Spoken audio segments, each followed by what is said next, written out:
Hey fellow Aquas, how y'all doing? Welcome. We are going to be taking a look at your Imbolc season here from February through March until the spring equinox. If you are in the southern hemisphere, then we're looking at the opposite time period of that, where you're going from Lammas towards Mabon. So the energies are beautifully similar, just sort of, mirror reflections of the other. So just keeping that in mind wherever you are in the world. So it will come as little surprise to you to hear that I'm very obsessed with this reading that we have for us. So let's start with the meditation. So the first thing that I want to say to you is the path will reveal itself only when you commit to it. That's the theme. So I saw an image of a brown bear, and it was in a very snowy climate.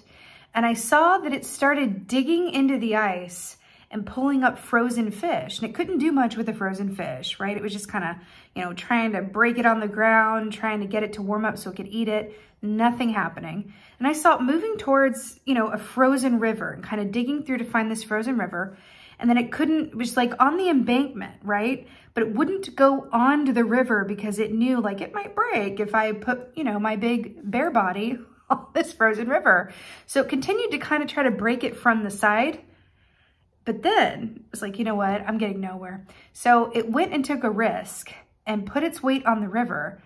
And when it did that, when it committed, the river began to very gently melt. It was like the bear's body weight, right? It's being willing to go put itself in the river, caused it to melt and warm, and it became a beautiful flowing spring river. And the fish were jumping and popping, and the bear was like, oh, okay. And then the rest of the environment as well was like, it was kind of like Narnia, where it like suddenly becomes spring, and everything just became green and lush. And then I saw the bear decide to, well, let me see what's upriver. Now, this needs to be noted because it feels important. It wasn't going downriver, okay? It wasn't going with the current. It was going opposite the current. It was going upriver. It's like, well, let me just see what's upriver. I'm willing to go upriver. It'll take a little bit more effort. I don't know where this is going to lead, but I'm committed to it now. I'm all up in the river. And hey, I decided to get in the river, and it's worked out so far. So continuing to follow the river, and it led to this beautiful, enormous, it was like larger than life. It felt like a hybrid. It was like the world tree. But it was a peach tree. like it was almost as if the world tree was playing the part of a peach tree. So it was enormous and beautiful and wise and wonderful, and a portal and all the other magical things that the world tree is. And that's from the Norse and the Celtic traditions, if you want to take a look at that. But the world tree is basically like where knowledge comes from. It's also a portal to go to different worlds. So all these peaches and these peach blossoms. And then I saw this bear kind of arrive at this tree, and it was at the exact moment that the peaches became perfectly ripe and were ready to eat. Now, this is interesting because, peaches are a wonderful fruit. But if you don't catch them at the exact right time, they're just not that good. I mean, holler at me in the comments if you disagree. Let's talk fruit. But really, timing is everything with peaches. And so it really felt like this bear was arriving at the exact perfect time where these peaches were perfectly ripe. And if it had been a day earlier or a day later, it just wouldn't have been the right time. Then I saw this beautiful white elk emerge from behind this tree and then just stand there all majestic-like. Elk energy is emperor energy, which is also about correct timing of things and about being able to step up to a potential opportunity or fulfill your own responsibility to yourself and others by consistent effort, fortitude, perseverance, and faith. So this is just like, I feel like Carl Jung would just have like, I just like bask in all of this symbolism, but that's very much what this feels like for this season. So we have snowdrops as the Imbolc oracle, and this is so oh, it was so brilliant when it came out because I just thought, yes. So it says, snowdrops, when all seems to stem from the unknown, hold firm in knowing that all will be as it should. And again, I really get this strong feeling that only once you commit to the path, commit to the potential, commit to a possibility before you, that the path reveals itself. It's really, really, it feels very, very strong in this. And speaking of strength, we have Stingray and strength here in the position of advice. So really interesting how this is coming forward. So see all of this rainbow chakra realness alignment, right? This is really interesting because Stingray is also a shadow animal for me, which speaks of looking into our subconscious for things that we have put in our bag of shadows, right? Both the good and the bad, well, not necessarily bad, but the rejected aspects of ourselves, right? From our formative years. So the fact that this is coming through as strength and coming from the shadow to guide us through this period, I do feel like that you're being called to look at your commitment to things, right? Now, you can take this a lot of different ways, but I feel like there's, and I'm going to speak to it as a fellow Aqua, that, you know, our heads, right? The way that we can see things, envision things, and we can see a lot of different potentials, right? Lining up. We can see, if anyone has ever seen, I just recently rewatched Men in Black. Hey, why does it always go to the extraterrestrial with us? I can't imagine why. I can't remember if it was the third one or the second one. I think it was the third. Anyway, there's a character in that who can see all these different like timelines and outcomes to things, and it's always constantly shifting. If anyone in the comments can tell me who that character is, he was like the guy who could see like all these different futures. I do feel like that is a bit like being inside the Aquarius mind. So sometimes that can lead to indecision. Sometimes it can lead to committing to one thing at the exclusion of other potentials. We can get very fixed and focused on something where it's like, okay, nothing else is this as important as this. I'm fixated on this. And so we kind of cut ourselves off from a lot of different opportunities because we get very obsessed and focused and you know, all about one, two, or three things, again, the exclusion of other things. So I do feel like there's a sense of, you know, committing to walk the path before you and going through the obstacles, willing to go not down current, but against the current in order to see what's ahead. And again, I do feel like there's a part of this that is not, I don't want to say it's going to be hidden. I just want to say that it's only going to reveal itself one step at a time as you commit to it. I'm getting this message very strongly where it's like commit to something and then watch it flourish. And I'm hearing putting your money where your mouth is. There's something about this. If you are not willing to invest in yourself, in your own genius, in your own vision, in your own potential, then how can you expect any other benefactors to find you? Whether that be actual human benefactors or the universe is your benefactor. And the fact that this bear, which is, by the way, medicine about timing, about knowing when to go in the cave and hibernate and knowing when to come out and join the world and knowing very much about intuitively when spring is about to happen, right? I feel like spring is about to happen. And I feel like, you know, Imbolc, all of this, but I feel like it's a little bit deeper than that. You know, looking at your challenge here, this is Ace of Cups. So this is really, really fascinating here because Ace of Cups is very much about, yes, it's about self-confidence and self-worth, but it's also about self-knowledge, your intuition, knowing yourself, being really, really in tune with what is right for you and being willing to take a chance on things and on ideas before you're fully confident that you know how it's going to turn out one way or the other. It's about that risk factor that comes when you can really, truly know yourself, right? You know what you're capable of. You know what you deserve. You know what you want. So the fact that this is coming up as a place of challenge does show maybe a bit of a tendency during this time to rely more on the head and the logic than the feeling and the knowing and the intuition. So it's really coming through, but I also feel like I'm getting a very strong sense with the chakras here. Do you see all these crystals and the fact that her eyes are closed? It's almost as if she's like that character from Men in Black where it's like, oh, too much, I see too much, I see too many potentials, too many outcomes, too many what ifs, all of this. And I'm hearing, especially with that river from the meditation and the water of the stingray, let it flow. let it flow, right? I'm hearing that it is more important than ever during this time period to really connect with your intuition from a state of flow. What flow to me translates as trust and what you can't see yet. Trust in what you don't yet know. Trust the path to form itself only when you're on it, right?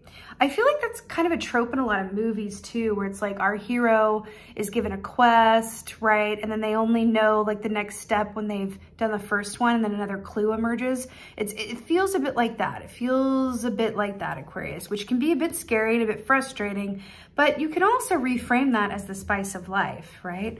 But if you are interested in planning or knowing what is coming a few steps down the road before you're willing to commit your time and resources to it, that's not the zhuzh for this season, okay? Now, in your in your place of advice, you have strength, right? This is coming up again.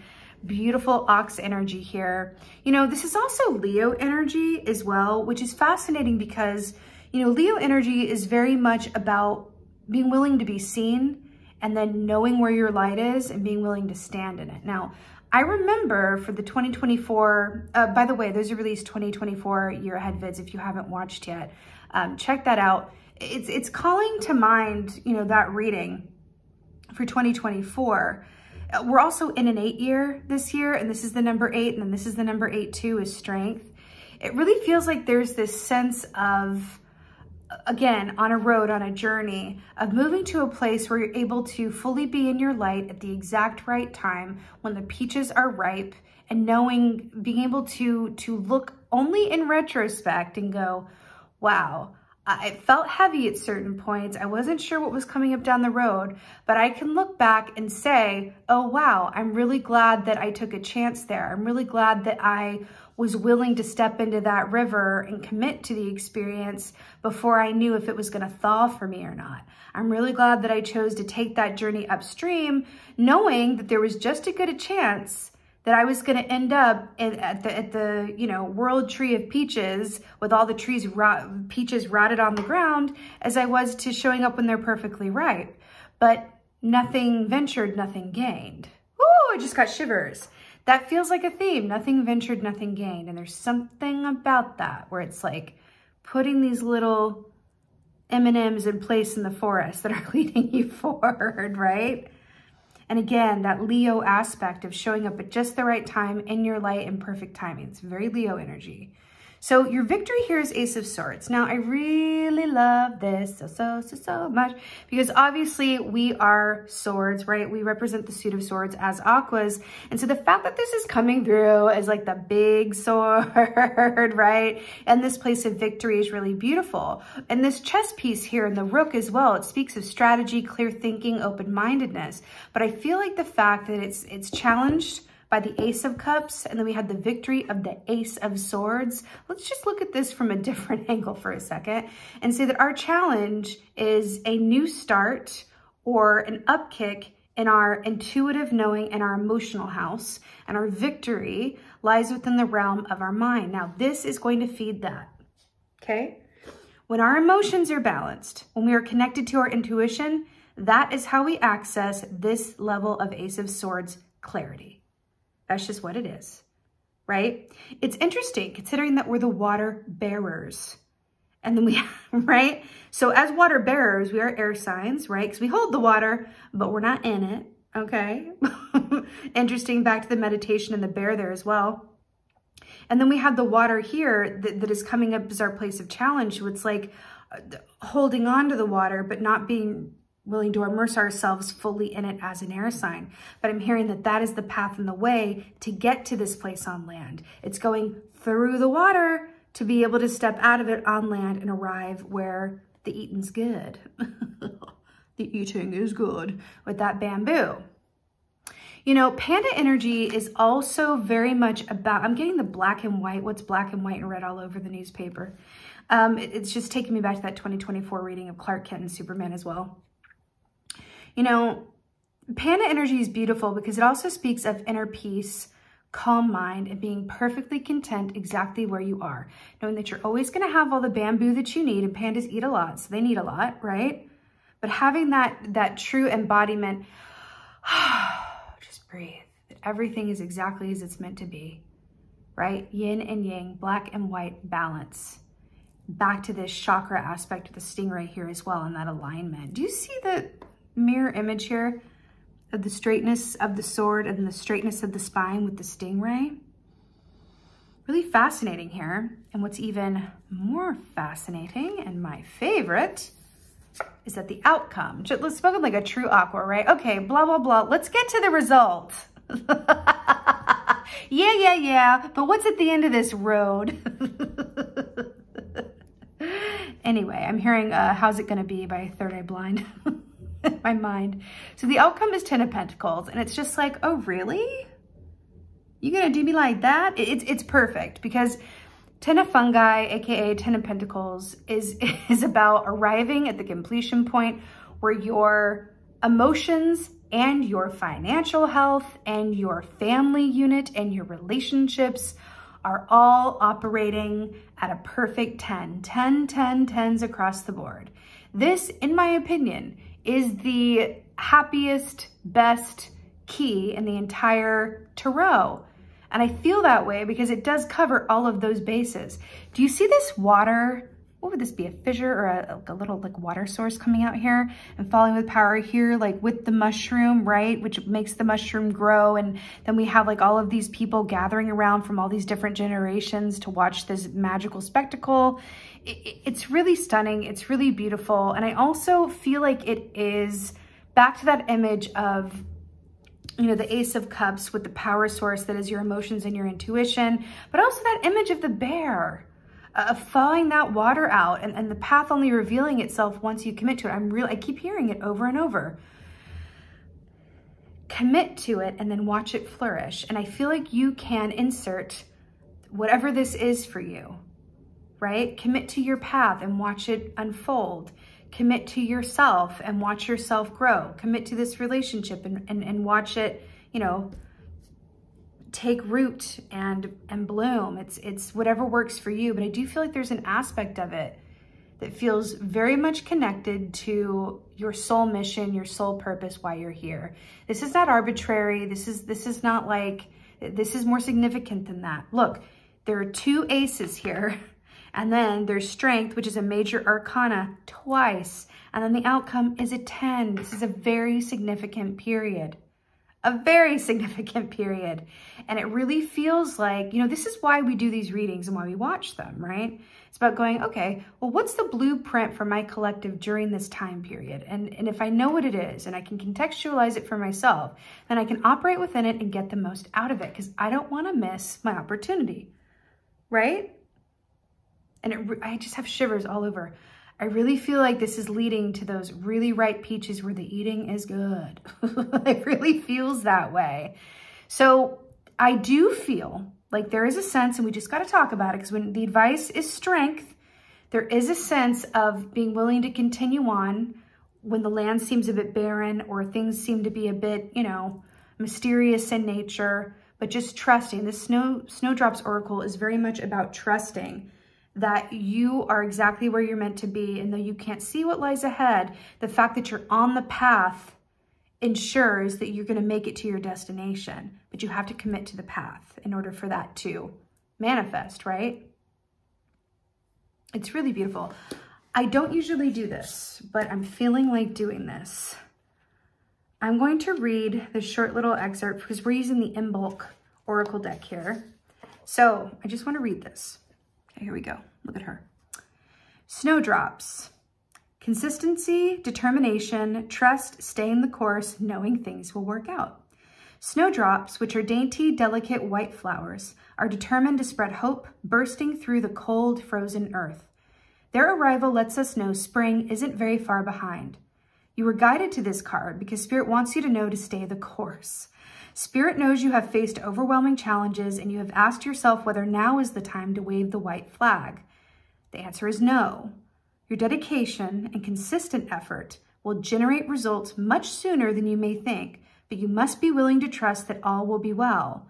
Your success won't be immediate or arrive with big flashing lights, but it will be stable and it will support you for many years to come. Ten of Pentacles. If you're wondering whether or not an idea, project, or connection will be a success, pulling this card is a sign not only that you will experience success, but the commitment to this path will be more than you can possibly imagine. Yeah, that's the key and the truth and the way. It really is about commitment. I do feel like there's a certain, you know, I don't want to say challenge, but like an offer from the universe, from the collective, just going like, are you willing to go all in on this and really commit to it? Because if you are, again, with those ripe peaches and that white elk, the eating is good. The eating is good. It feels very, very positive. I will say, as the last antidote here, guided meditations, okay? The fact that this is coming up in your place of challenge with the Ace of Cups, guided meditations are, I cannot tell you the resource that they have been for me in my life. I do guided meditations 2 to 3 to 4, sometimes 5 times a week because they are so helpful. The more that you do it, the more that you'll carve out those neural pathways, right? Whether it's through guided meditation or just free meditation. But guided meditation is a beautiful tricycle of sorts that helps you center into yourself and sort of, you know, quiet the mind and allow yourself to be in a receptive space. So I'm really hearing that is really good advice for you during this time. Hay House Radio through iTunes or Spotify has loads and loads and loads and loads of free guided meditations. If you're interested in my favorites, I love talking about resources like that. Shoot me an email or let me know in the comments below and I can recommend a few really, really good ones through Hay House that I find really helpful. And I just want to empower you with all the tools possible because I can tell you where this road, should you choose to work with this blueprint of potential before you, is leading to somewhere that is going to have long-term, long-reaching positive effects for you and those who you care about as well. Because there's an aspect of ancestry and legacy and inheritance with the 10 of Pentacles as well. So it's really, really beautiful, Aquarius. I'm so happy to be back with you. Again, check out those 2024 year ahead vids if you haven't already. And let me know in the comments how you doing. I was so grateful and happy to hear from y'all in the 2024 videos in the comments. Holler at me in the comments now. Let me know how you're doing. How is this landing with you? How are you feeling moving into this year, this 8 year? Do you have any affirmations? What's the vibe on your end? I love hearing from you guys. I really, really do. And with that being said, just thank you. Thank you so much for being here. You know that you guys are my number ones, my stars. You are my biggest views, my biggest supporters, and I love you so much for that. And as always, of course, just thank you, thank you, thank you. And most of all, thank you for being you. And be well until next time.